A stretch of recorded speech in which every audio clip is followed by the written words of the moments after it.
Evening friends. तो आज हम अपने स्टार्ट कर रहे हैं जो कि एग्ज़ाम पॉइंट ऑफ व्यू से क्वेश्चंस विद सॉल्यूशंस बहुत इंपॉर्टेंट हैं। तो हमारा सबसे पहला क्वेश्चन जो आपको एग्ज़ाम में देखने के लिए मिलेगा ही मिलेगा वो है objectives of HRM, objectives of human resource management. तो कैसे हम डायग्राम के साथ शो करेंगे इसको, देखो सबसे पहले हम लिखेंगे पर्सनल ऑब्जेक्टिव जो कि हमारा सबसे छोटा गोल होता है। क्यों? क्योंकि ये हमारा पर्सनली होता है, किसका? एम्प्लॉयज़ का। ठीक है। नेक्स्ट है हमारा फंक्शनल, यानी कि आप ऑर्गेनाइजेशन में किस तरह से फंक्शंस करेंगे उसके ऊपर डिपेंड करता है। तो ये पर्सनल से बड़ा ऑब्जेक्टिव है हमारा। नेक्स्ट है हमारा ऑर्गेनाइजेशनल, ऑर्गेनाइजेशनल हमारा और ज़्यादा बड़ा सर्कल में आएगा। क्यों? क्योंकि ऑर्गेनाइजेशन पर्सनल से और फंक्शनल से दोनों से बड़ा है। Next but not the least है हमारा social objective, society as a whole. आपने सुना होगा, तो सोसाइटल ऑब्जेक्टिव्स हमारे सबसे बड़ा पार्ट कवर करेंगे। ठीक है। नेक्स्ट हमारे जो सब टॉपिक्स आएंगे ऑब्जेक्टिव्स में, ये हमारे एक डायग्राम के थ्रू हमने ये 4 ऑब्जेक्टिव तो कर लिए इंपॉर्टेंट जो है। अब हम करेंगे अपने सब पार्ट्स। पहला है हमारा अचीव ऑर्गेनाइजेशनल गोल। सबसे पहले हम क्या करेंगे? अपने ऑर्गेनाइजेशन के गोल्स को अचीव करेंगे। अब इतना आपको पता होगा कि हमेशा एचआरएम फंक्शन हमारा इसी से ही स्टार्ट होता है। ठीक है, कि हमें क्या करना है ऑर्गेनाइजेशन में। अगर हमने ज्वाइन की है ऑर्गेनाइजेशन, तो अपने ऑब्जेक्टिव्स को, अपने गोल्स को कैसे फुलफिल करेंगे? कैसे करेंगे? जब हम अपने ह्यूमन रिसोर्स को फुल्ली यूटिलाइज करेंगे। क्या जॉब की रिक्वायरमेंट्स हैं, गोल्स कितने इंपॉर्टेंट होते हैं किसी भी इफेक्टिव एचआरएम को चलाने के लिए। ऑर्गेनाइजेशनल ऑब्जेक्टिव इंक्लूड करते हैं क्या? Workforce handling, staff recruitments, hiring and on boarding, payroll management and retirement. इतना भी अगर आप लिख देंगे मोर देन सफिशिएंट। नेक्स्ट है हमारा वर्क कल्चर। ये हमारी क्विक रिवीजन हो रही है इंपॉर्टेंट क्वेश्चंस के साथ ऑफ एचआरएम, यानी कि ह्यूमन रिसोर्स मैनेजमेंट, जो कि है हमारा MMPC 002। ठीक है। वर्क कल्चर, वर्क कल्चर क्या होता है? When it comes to handling HRM effectively, तो फॉलोइंग ऑब्जेक्टिव्स कौन कौन से? एम्प्लॉय और वर्क एनवायरनमेंट, प्रायर रेटर, सबसे ज़्यादा फैक्टर्स होते हैं ये। ठीक है। Work culture plays an important role in defining HRM and business performance. तो वर्क कल्चर में क्या आते हैं हमारे? कल्चरल एनवायरनमेंट, कौन कौन से अलग अलग डिफरेंट कल्चर्स से लोग ज्वाइन कर रहे हैं ऑर्गेनाइजेशन को, ये सबसे ज़्यादा हमारे लिए इम्पॉर्टेंट है। इसको हैंडल करने के लिए हमें क्या करना होता है? एम्प्लॉय और वर्क एनवायरनमेंट, हमारे जो प्रायर सबसे पहले फैक्टर्स होते हैं, उनको हमें नज़र रखनी पड़ती है। ठीक है। अब एचआर मैनेजर, अगर उसको ज़रूरत है एक एक्टिव, जब कॉल कर रहा है वो स्ट्रैटेजीज, किस लिए? ताकि बेटर वर्क कल्चर बना सके। तो क्विक ऑपरेशंस और empowerment to employees help in creating positive vibes in the workplace. तो ये सबसे बड़ा हमारा मेन फैक्टर हो जाता है कि हम अपनी ऑर्गेनाइजेशन में कितना क्विक ऑपरेशंस कर रहे हैं और कैसे एम्पावरमेंट कर रहे हैं, कैसे ध्यान दे रहे हैं एम्प्लॉयज़ के एम्पावरमेंट पर, कैसे हम उनको डेवलप कर रहे हैं, उनकी स्किल्स को, कैसे उनको टाइम टू टाइम ट्रेनिंग और डेवलपमेंट प्रोवाइड कर रहे हैं। ठीक है। तो ये छोटे छोटे हमारे जो स्मॉल स्टेप्स हैं, ये हमारी ऑर्गेनाइजेशन के गोल्स को अचीव करने में हेल्प करते हैं। नेक्स्ट है हमारा टीम इंटीग्रेशन, टीम को इंटीग्रेट करके रखना, ये हमारा सबसे प्राइम रोल और ऑब्जेक्टिव भी है ह्यूमन रिसोर्स मैनेजमेंट का। कोऑर्डिनेट करना एफिशिएंटली, हर कम्युनिकेशन जो ज़रूरत की मतलब चीज़ें हैं, किस तरह से क्विक टाइम में हम कम्युनिकेट कर रहे हैं, ये हमारा सबसे इंपॉर्टेंट फैक्टर हो जाता है। नेक्स्ट है ट्रेनिंग एंड डेवलपमेंट। जब आप अपने वर्कफोर्स को इफ़ेक्टिव परफॉर्मेंस के लिए, 2 मेन जो हमारे एलिमेंट्स हैं, इन दोनों के लिए इफ़ेक्टिव और परफॉर्म करने के लिए वर्कफोर्स को जब आप ट्रेनिंग और डेवलपमेंट दोनों ही प्रोवाइड करेंगे, तो ऑटोमेटिकली आपकी जो ऑर्गेनाइजेशन है किसी भी डिफ़िकल्टी को ओवरकम करने के लिए एबल हो जाती है। जैसे कि planning, scheduling, training session, evaluation each on boards. ठीक है। ये सबसे ज़्यादा इंपॉर्टेंट पॉइंट है इसमें। नेक्स्ट है एम्प्लॉय मोटिवेशन, किस तरह से आप उसको मोटिवेट करेंगे। जो आपने एम्प्लॉयज़ अपनी कंपनी में हायर किए हैं, उनको किस तरह से आप ट्रेनिंग करके, मोटिवेशन करके, इंसेंटिव्स देके, बोनस देके, पेरोल देके, किस तरह से आप उनको मोटिवेट करेंगे। पावर्स अगर आप लोग उनको दे रहे हैं, तो ये सबसे बड़ी क्या है? Involve weekly meets of decisions. क्या करेंगे वो? अपने ऑर्गेनाइजेशन में जब आप ग्रुप गोल्स को अचीव करेंगे, तो वो भी अपने सजेशंस रखेंगे। जब वो अपने सजेशंस रखेंगे और आप उनके सजेशंस को क्या करेंगे, अप्रेज करेंगे, तो वो मोटिवेट ऑटोमेटिकली हो जाएंगे। नेक्स्ट है हमारा वर्क फोर्स एम्पावरमेंट। आप किस तरह से अपने वर्क फोर्स को एम्पावर करेंगे, यानी कि किस तरह से आप उनको ट्रेन करके और डेवलप करेंगे, कितना आप उनको ताकतवर बना रहे हैं। एम्प्लॉय सेल्फ सर्विस पोर्टल, जो कि ऑब्वियसली हेल्प करता है HR एफर्ट्स की, ठीक है। तो with the portal employees can themselves apply for approvals and track them through their mobile phones, be it leave request, generating pay slip, checking PF account यानी कि provident fund account, remaining leaves, upcoming holidays, इन सब की जानकारी आप उनको कैसे दे सकते हैं, पोर्टल ज्वाइन करके। तो HR intervention is least required. इसमें HR के इंटरवेंशन की कोई ज़रूरत नहीं है, क्योंकि वर्कफोर्स अब इतना एम्पावर हो चुका है इस पोर्टल के थ्रू, ESS पोर्टल के थ्रू, एम्प्लॉय सेल्फ सर्विस के थ्रू, कि वो अपना काम खुद कर सकता है, ठीक है। अब आपको उसमें दखल देने की कोई ज़रूरत नहीं है एज अ HR इंटरवेंशन, ठीक है। नेक्स्ट है retention, providing leadership qualities and opportunities, a healthy working area and employee retention are the some primary objectives, जिससे आप क्या कर सकते हैं, deliverables of HR manager, keeping employees retained motivated need to a top priority of HRM। Easy language में discuss किया हुआ है, ईजीली समझ आएगा। HRM ऑब्जेक्टिव्स को मैंने मेन क्रक्स के थ्रू इस पर लिख दिया है, आप इनको पढ़ सकते हैं। मोटिवेशन जैसे utilisation of motivated workforce, dedicated time to find right staff, workforce empowerment, team integration, develop maintain quality of work life, desirable working relationship and help organisation to reach goals. इनको आप क्रक्स के form में जल्दी revise कर सकते हैं। Next but not the least, देखो सबसे इंपॉर्टेंट क्वेश्चन है हमारा कि आखिर ह्यूमन रिसोर्स प्लानिंग का प्रोसेस क्या है, स्टेप्स क्या हैं। तो सबसे पहले क्या होगा, देखो एक स्टोरी के थ्रू मैं आपको इसको डिक्टेट करूँगी कैसे। सबसे पहले हमारा ना ऑब्जेक्टिव क्या है, हमारा ये पढ़ने का ऑब्जेक्टिव क्या है, इसको साइड लिख लो, ऑब्जेक्टिव्स, ठीक है। जब ऑब्जेक्टिव हो जाए तो अब हम क्या करेंगे, इनको पढ़ाई करेंगे, ठीक है। ऑब्जेक्टिव्स की क्या करेंगे, पढ़ाई करेंगे। जब आप पढ़ाई कर लेंगे ना, तो आप क्या हो जाएंगे, डिमांड में आ जाएंगे कि हाँ भाई तुमने पढ़ाई पूरी कर ली, अब जॉब के लिए तुम्हारी डिमांड बढ़ गई है, ठीक है। जब डिमांड बढ़ गई तो अब तुम्हें क्या करना है, जॉब पे जाके अपना डेमो दिखाना है, परफॉर्म करना है। जब परफॉर्म कर लोगे उसके बाद अब इम्प्लीमेंट करो जॉब में, ठीक है। अपनी एक्टिविटीज़ को इम्प्लीमेंट करो जॉब में। अब जब तुम इम्प्लीमेंट करके शो करोगे अपने ह्यूमन रिसोर्स मैनेजर को, तो वो बताएगा कि क्या तुम्हारी कमियां हैं, गैप्स कहाँ तुम अपना लैक कर रहे हो अपनी एफिशिएंसी को। तो अब तुम पहले ट्रेनिंग और डेवलपमेंट दोनों चीज़ें कर लो, उसके बाद तुम पूरी तरह सक्सेसफुल हो जाओगे।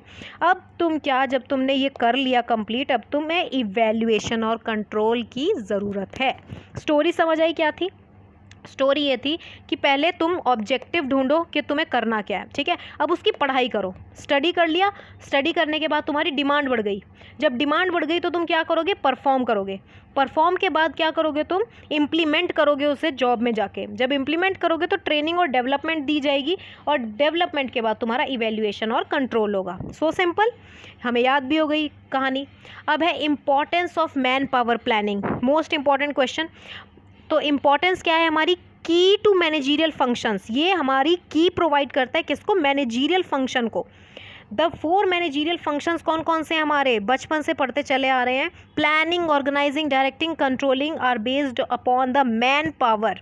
किस पर, कौन कौन से, planning, organising, directing and controlling, ठीक है। उसके बाद है हमारा human resource help in implementation of all the managerial activities, जैसे कि स्टाफिंग एक बहुत ही मैनेजीरियल फंक्शन की बन चुका है, ठीक है। नेक्स्ट है हमारा इफेक्टिव यूटिलाइजेशन। किसका इफेक्टिव यूटिलाइजेशन, ऑब्वियसली पर्सनल का, जो कि आप हायर कर रहे हैं, एम्प्लॉयज़ का, in the industrialisation world of today, आज के टाइम पर इंडस्ट्रियलाइजेशन वर्ल्ड के समय पे। तो setting of large scale enterprise require management of large scale man power, it can be effectively done through staffing functions. अब ये स्टाफिंग फंक्शन ही important trending में चल रहा है। नेक्स्ट है हमारा मोटिवेशन। मोटिवेशन कैसे, staffing function not only includes putting right man on the right job. केवल यही काम नहीं है स्टाफिंग का, मतलब HR मैनेजर का, कि वो जस्ट अपने क्या करे, एक सही इंसान को सही जॉब पर रख दे, लेकिन उसको मोटिवेट करने का, मोटिवेशनल प्रोग्राम्स प्रोवाइड करने का भी तो पूरा पूरा उसका राइट है ना, ड्यूटी है ना। तो जैसे इंसेंटिव प्लान्स देना, उसके लिए बनाना, पार्टिसिपेशन, एम्पावरमेंट करना एम्प्लॉयज़ को, और इसलिए सारे टाइप के plan become an integral part of staffing function. Okay, next है बेटर ह्यूमन रिलेशंस। अच्छे रिलेशन बनाने हैं, स्टेबलाइज रिलेशन बनाने हैं। ये नहीं कि लड़ाई झगड़े हो रहे हैं, कॉन्फ्लिक्ट्स हो रहे हैं, आप लीडर होके भी लीडरशिप क्वालिटीज़ को लैक कर रहे हो, तो ये गलत है। अपनी वर्क फोर्स को डेवलप करने के लिए, ट्रेनिंग प्रोवाइड करने के लिए कोऑपरेशन का होना बहुत ज़रूरी है, ठीक है, जिससे कि बेटर ह्यूमन रिलेशंस बन सकें। Next but not the least है हमारा हायर प्रोडक्टिविटी। जब आपकी हायर प्रोडक्टिविटी होगी, वो कैसे होगी? जब आप अपने रिसोर्सेज को ऑप्टिमली यूटिलाइज करेंगे, एक पॉसिबल मैनर, पॉसिबिलिटी भी तो होती है ना एक चीज़, कि मिनिमम वेस्टेज ऑफ टाइम होना चाहिए, मनी और एफर्ट्स और एनर्जीज बिल्कुल एफिशिएंट वे में लगनी चाहिए। ये पॉसिबल कब हो सकता है? जब आपका स्टाफिंग और रिलेटेड एक्टिविटीज़, परफॉर्मेंस अप्रेजल और ट्रेनिंग डेवलपमेंट, रेम्यूनरेशन आपका टाइम पर चल रहा हो, ठीक है। ये हमारा importance of man power planning complete हो गया है। ये क्वेश्चन पक्का आएगा, याद रखना। नेक्स्ट है functions of human resource manager. क्या फंक्शंस हैं ह्यूमन रिसोर्स मैनेजर के? तो देखो, क्रक्स पॉइंट में मैंने ये प्रोवाइड कर दिया है कि job design, employee selection and hiring. ये जल्दी जल्दी रिवाइज करने के लिए, याद करने के लिए बहुत अच्छी है वीडियो, पूरी देखेंगे तो आपको बहुत मज़ा आएगा, ठीक है। Job design, employee selection and hiring, employee training and development, compensation and benefits, employee performance management, managerial relations, labour relations and engagement of employees, ठीक है। ये कंप्लीट हो गया हमारा। अब इसके बारे में थोड़ा पढ़ लेते हैं, सो दैट कि हमारे माइंड में रहे कि हाँ इसमें क्या था, ठीक है। तो one of the foremost functions of HRM job क्या है? डिज़ाइन और एनालिसिस। जॉब डिज़ाइन होता है हमारा process of describing duties, responsibilities, operations of the job, ये तो हमें पता है। अब हायर करने के लिए सही एम्प्लॉयज़ को क्या करना ज़रूरी है? ये रैशनैलिटी और रिसर्च पर बेस होता है कि आप किस तरह से उसको आप ट्रेनिंग दे रहे हो, किस तरह से आप उसको हायर कर रहे हो, किस तरह से आप उसका सिलेक्शन कर रहे हो, किस बेसिस पर कर रहे हो, रैशनल होकर, ठीक है, और रिसर्च करके कि क्या वो आपकी जॉब क्वालिटीज़ पे, जॉब परफॉर्मेंस पे बिल्कुल मैच कर रहा है या नहीं, रिक्वायरमेंट है भी या उसकी क्वालिटीज़ की या नहीं। तो it is imperative to identify the trades of an ideal candidate who would be suitable for the job. This is most important. अब ये अकम्प्लिश कैसे होगा? जब आप डिस्क्राइब करोगे skills, character trades of top performing employees, ठीक है। आप उनको एग्जाम्पल्स दोगे, जो हमारे कैंडिडेट्स थे जिन्होंने हायर प्रोडक्टिविटी की है, जिनको अवार्ड्स मिले हैं, उनमें ये क्वालिटीज़ थी, ये हमारी रिक्वायरमेंट्स थी, तो उन्होंने ऐसे अचीव किया। तो इसलिए आप एबल हो जाओगे आइडेंटिफाई करने के लिए की minimum requirements in the candidates to qualify for the job. अब जॉब एनालिसिस क्या होता है? वो कहते हैं डिस्क्राइबिंग द जॉब रिक्वायरमेंट्स, जैसे कि उनमें स्किल्स क्या है, क्वालिफिकेशन क्या है और उनके वर्क एक्सपीरियंस क्या है, ठीक है। एनालिसिस करना मतलब उनकी पर्सनल क्वालिफिकेशन वगैरह को देखना। और जो जॉब ये होती है जॉब डिज़ाइन, मतलब जॉब डिज़ाइन होता है डिस्क्राइबिंग ड्यूटीज़ और responsibilities operations of the job, दोनों में डिफरेंस समझो, ठीक है। नेक्स्ट है हमारा employee hiring and selection. Employee का हायर करना और सिलेक्शन करना। अब रिक्रूटमेंट इसमें क्या हो जाता है? Primary function of human resource management. HRM aims to obtain retain qualified and efficient employees to achieve the goals and objectives of the company, ठीक है। अब ये सारा स्टार्ट कैसे होता है? जब आप हायर कर लेते हो सही एम्प्लॉय को, ठीक है, और उनको क्या करते हो? अपनी लिस्ट में ऐड ऑन कर लेते हो फेवरेबल कैंडिडेट्स को। अब HRM हेल्प करता है किसमें? सोर्स करने में, आइडेंटिफाई करने में ideal candidates for interview and selection. जब आपने उनको लिस्ट में ऐड कर लिया ना, तो अब आप क्या करोगे? उनका इंटरव्यू और सिलेक्शन करोगे। तो कैंडिडेट्स अब क्या करेंगे? स्क्रीनिंग प्रोसेस में जाएंगे, उनको फिल्टर आउट करेंगे, तब जो हमारे पास जो पूल बनेगा उस सेलेक्टेड कैंडिडेट्स का, उनकी फिर स्क्रीनिंग के बाद इंटरव्यू राउंड्स होंगे, टेस्ट एनालिसिस होगी उनके स्किल्स की, नॉलेज की, work experience required for the job position, ठीक है। ये समझ आया। नेक्स्ट है हमारा employee training and development. Employee का ट्रेनिंग और डेवलपमेंट कैसे करेंगे? अब जब आप इम्पार्ट करोगे प्रॉपर ट्रेनिंग और इंश्योर करोगे उनके right development end of the selected candidates, जो अपने लिस्ट से इंटरव्यू सिलेक्शन के बाद, अब जो आपके पास बचे कुचे 4-5 बचे हैं, उनका क्या करोगे? आप सेलेक्टेड कैंडिडेट्स को right proper training and development करोगे उनका, ठीक है। Success of organisation depends on how well the employees are trained for the job, what are their growth and development opportunities within the organisation. Most important and very easy language to understand. Next है, the role of HR should be to ensure that the new employees acquire the company specific knowledge and skills to perform their task efficiently। उनके पास इतनी skill भी होनी चाहिए कि वो अपने काम को बखूबी समझ सके और परफॉर्म भी कर सकें, ठीक है। तो ये क्या करेगा, फिर बूस्ट कर देगा overall efficiency and productivity of workforce, जो कि अल्टीमेटली क्या करेगा, बिजनेस फॉर मतलब बेटर रिजल्ट देगा, बेटर बिजनेस करेगा फॉर द कंपनी, ठीक है। तो इस तरह से HRM हमारे क्या होते हैं, क्रूशियल रोल प्ले करते हैं in preparing employees for bigger task and responsibilities, जिसमें क्या होता है, सिर्फ एम्प्लॉयज़ का काम पर ही नहीं बल्कि होलिस्टिक डेवलपमेंट भी होता है, ठीक है। नेक्स्ट है हमारा मैनेजीरियल रिलेशंस। इसमें क्या होता है कि हम एम्प्लॉयमेंट के दौरान उनको दो पार्ट्स में डिवाइड करते हैं, managerial relations and labour relations. Labour relations mainly about relationship between workforce and the company, लेकिन मैनेजीरियल किससे डील करता है, relationship between various processes in an organisation. देखो मैनेजीरियल रिलेशंस बहुत ही अच्छे से डिफाइन किया गया है कि डिटरमाइन करता है amount of work that needs to be done in a given day. एक दिन में आपने ये काम करना है, ये है हमारी मैनेजिंग पावर, मैनेजीरियल डिसीजंस, ठीक है।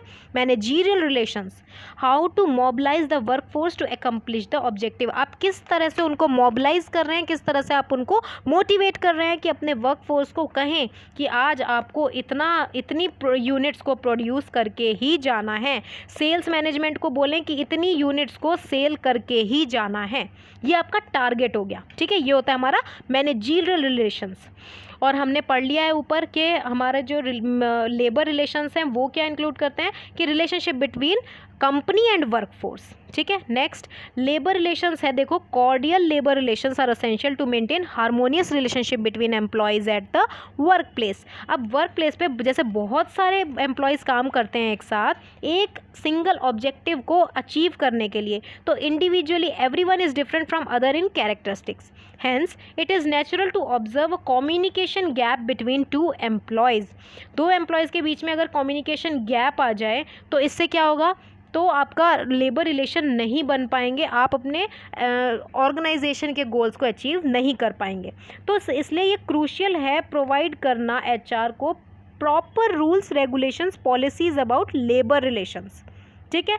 कोई भी बचना नहीं चाहिए, अनअटेंडेड नहीं होना चाहिए, कोई भी बिल्कुल अनमोटिवेटेड नहीं रहना चाहिए, सबको इक्वल रेफरेंस मिलनी चाहिए, ठीक है।